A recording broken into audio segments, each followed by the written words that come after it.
Happy Easter to one and all.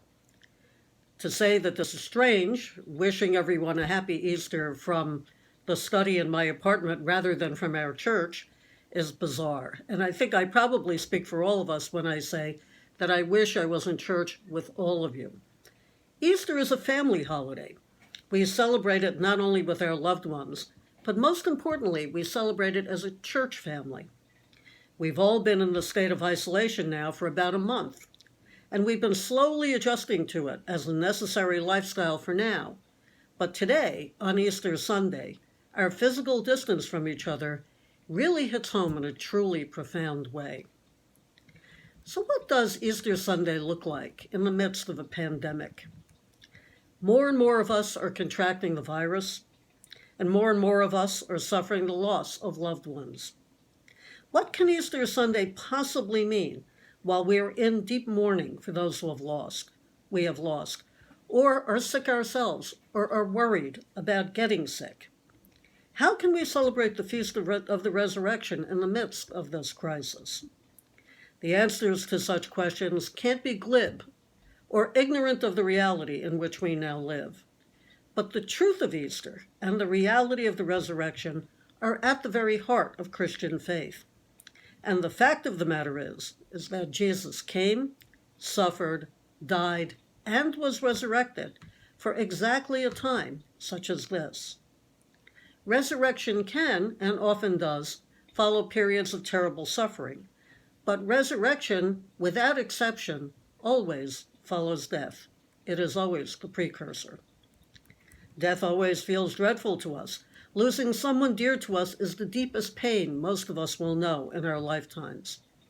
The terrifying sense of emptiness that we experience at those times, the lack of sure knowledge through our senses of where our loved ones actually go after they've died, is why we call death loss. But it is there, right in that empty hole that now occupies the place where our loved one used to be. In that place, that is where Jesus is asking us to believe in him, to trust in him, and to believe that what he did for us, not for himself, but for us, on the first Easter Sunday, is still a gift that is alive today. This is so terribly hard because it goes completely against our experience. We live by our senses, and if we can't touch or talk to our loved ones anymore, everything inside of us tells us that they have vanished. I think all of us would rather not have this challenge to our faith. We would rather think that we could believe in Jesus without the actual process of the experience that would give us undeniable proof. We would love to believe that Jesus is a healer without ever having to be sick. We would love to believe that God is very present help in time of trouble without ever being in peril. We would love to think that God is a waymaker without ever becoming seriously lost. And we would love to convince ourselves that we can believe in resurrection without experiencing death. But church, that cannot be the case. As painful as it is for us within this moment, Jesus comes and resurrection comes for this time, for our own time. The joy of belief in resurrection is that it challenges and overcomes our idea of death that is so deeply embedded in the core of our souls. Every loved one we have lost is still alive. We just cannot see them for the moment. Just as we all have bodies that will surely die, we have souls that just as surely cannot die. We miss our loved ones who have passed on because we cannot see and talk to them and touch them right now.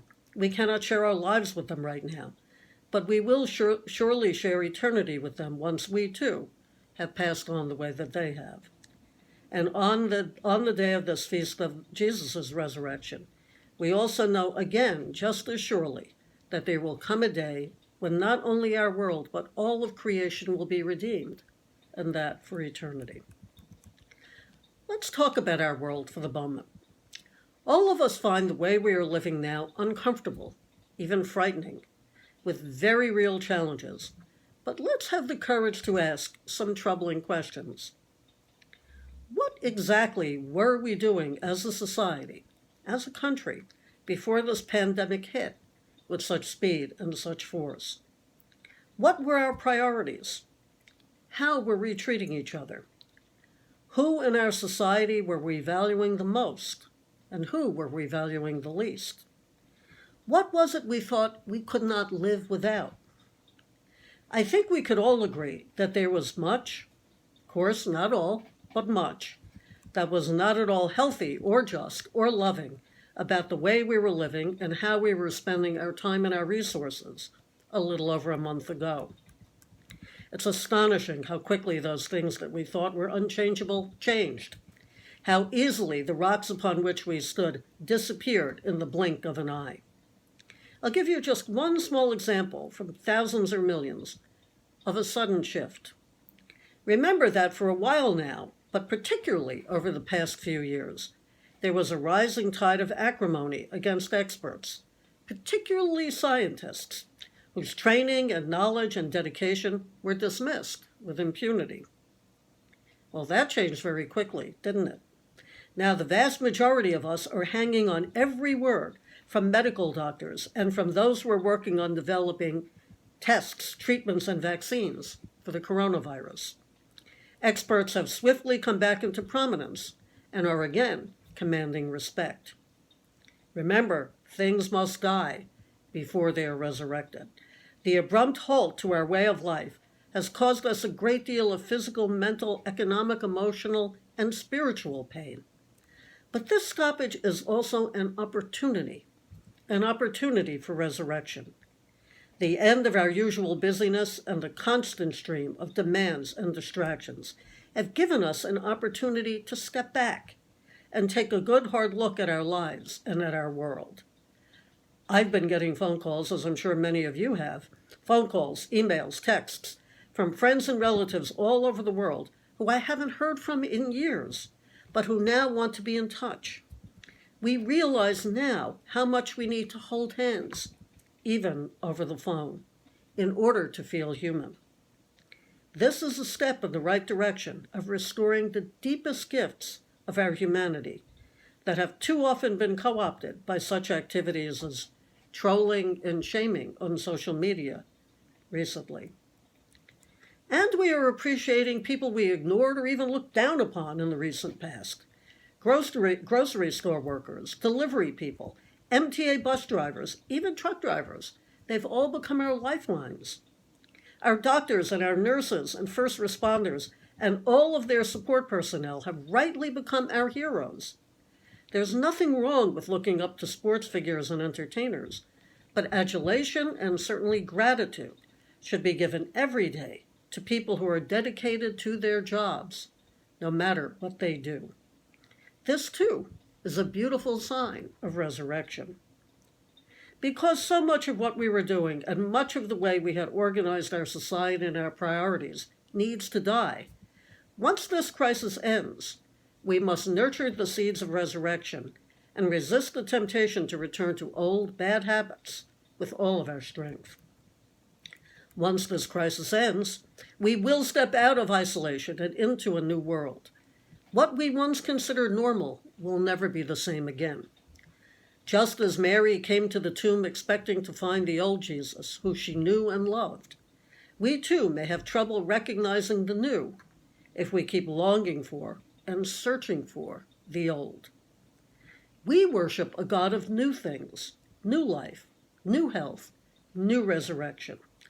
Once we emerge into our new world, we won't recognize God in it or be able to embrace its fresh, new possibilities if we keep returning to the tomb, searching for our old life.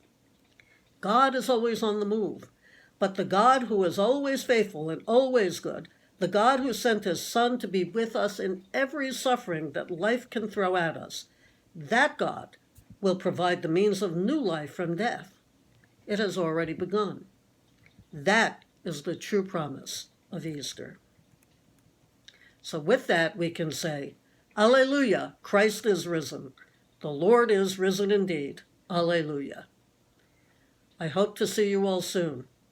Please stay safe, stay well, and stay in faith. Happy Easter. Amen.